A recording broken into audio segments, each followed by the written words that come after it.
যেটা আমি আমার আরও ইয়াঙ্গার এজে করেছি সেটা এখন আর করা সম্ভব হবে না। আমার একটা ছবি ব্যবহার করে এবং সেখানে একটা দুটা লাইন ব্যবহার করে একটা প্রচারণা চালানো হচ্ছে, যেখানে এভাবে লেখা যে এই মানবেন্দ্র শেখ হাসিনার বিকৃত মুখাবয়ব তৈরি করেছেন, তার বাড়ি মানিকগঞ্জের গড়পাড়ায়, তার ফোন নাম্বারেই তাদের একটা হোটেল রয়েছে মানিকগঞ্জে, এইটুকু। এখন যেটা বিষয় যে ওই যে কথাগুলো লিখলেন ওইটা কিন্তু পুরোটাই বিভ্রান্তিকর একটা লেখা, কারণ আমি বৈশাখের সাথে সম্পৃক্ত ছিলাম, সেখানে আমি 2004 সাল থেকে সম্পৃক্ত অ্যাজ এ চারুকলার স্টুডেন্ট।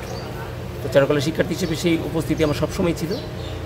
তো সেই ধারাবাহিকতা এবারও আমি সেখানে উপস্থিত থেকে আমাকে একটা দায়িত্ব দেওয়া হয়েছিল, সেটা একটা বাঘের প্রতিকৃতি তৈরি করা।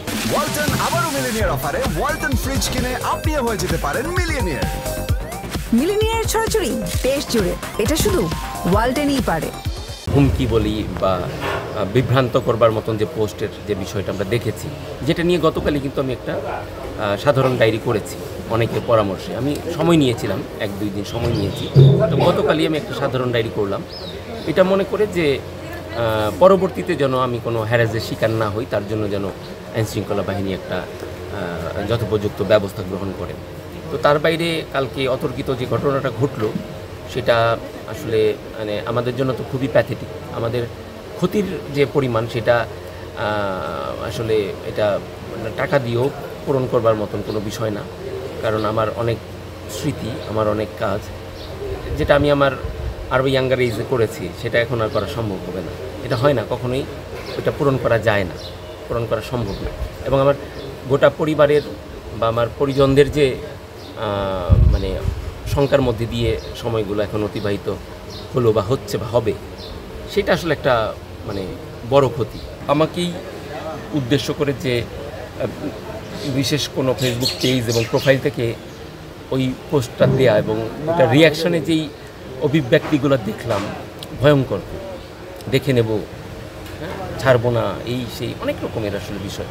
হয়তো তারাও ইমোশনালি ওইরকম ফিডব্যাকগুলো দিয়েছেন। তো আমি দেখবার পরে আমি ওইটার একটা কি বলে খুব ছোট্ট পরিসরে আমি একটা রিপ্লাই দিয়েছি ওই কমেন্টসগুলোর এগেনস্টে বা ওই পোস্টের এগেনস্টে, যে আমি বৈশাখী শোভাযাত্রার যে কার্যক্রম সেখানে এইভাবে ইনভলভ ছিলাম, আমি একটা বাঘের আকৃতি তৈরি করেছি।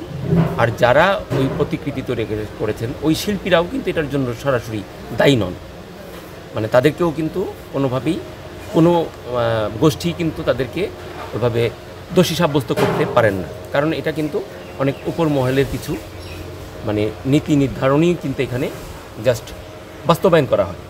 এখানে আমরা আসলে ওয়ার্কার হিসেবেই কাজ করি। হ্যাঁ, আমরা শিল্পী অবশ্যই, কিন্তু এটা যেহেতু ভলেন্টিয়ার ওয়ার্ক, সোশ্যাল ওয়ার্ক, তো সেখানে রাষ্ট্রীয় যদি কোনো নির্দেশনা থাকে সেখানে প্রতিষ্ঠান সেই দায়িত্ব তো পালন করবে, এটা তো স্বাভাবিক ব্যাপার।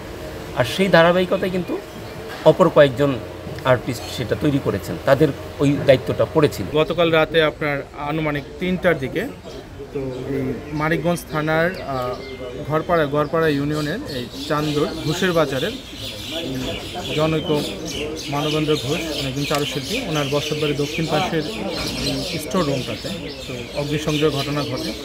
তো ঘটনার নিউজ পাওয়ার সাথে সাথেই পুলিশ এখানে এসে উপস্থিত হয় এবং ফায়ার সার্ভিসের কর্মী এখানে এসে উপস্থিত হয়ে সেই আগুন নেভায়। এবং ঘটনা ঘটার পর থেকেই পুলিশ তৎপর রয়েছে এবং পুলিশের সাথে পুলিশের অন্যান্য টিম আছে, সিআইডি আছে এবং বিভাগে কাজ করছে। এবং আমাদের ঢাকা থেকে সিআইডি ক্রাইম সিন ইউনিট আসতেছে সংশ্লিষ্ট আলামত জব্দ করার জন্য। এবং আমরা যে দুষ্কৃতিকারীরাই যে ঘটনা ঘটিয়ে থাকুক না কেন, আমরা খুব দ্রুত তাদেরকে আইনের আওতায় নিয়ে আসবো। এবং এই ঘটনায় আইনগত ব্যবস্থা প্রক্রিয়াধীন রয়েছে, মামলা রুজুর ব্যবস্থা প্রক্রিয়াধীন রয়েছে।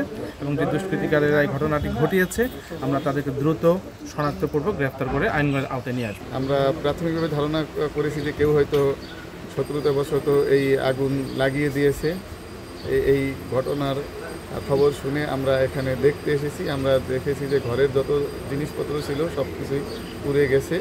ক্ষয়ক্ষতি নিরূপণ করার জন্যে বা আগুনের কারণ অনুসন্ধানের জন্যে আমরা দমকল বাহিনীকে, আমাদের ফায়ার সার্ভিস ও সিভিল ডিফেন্স বাহিনীকে আমরা অনুরোধ জানাবো।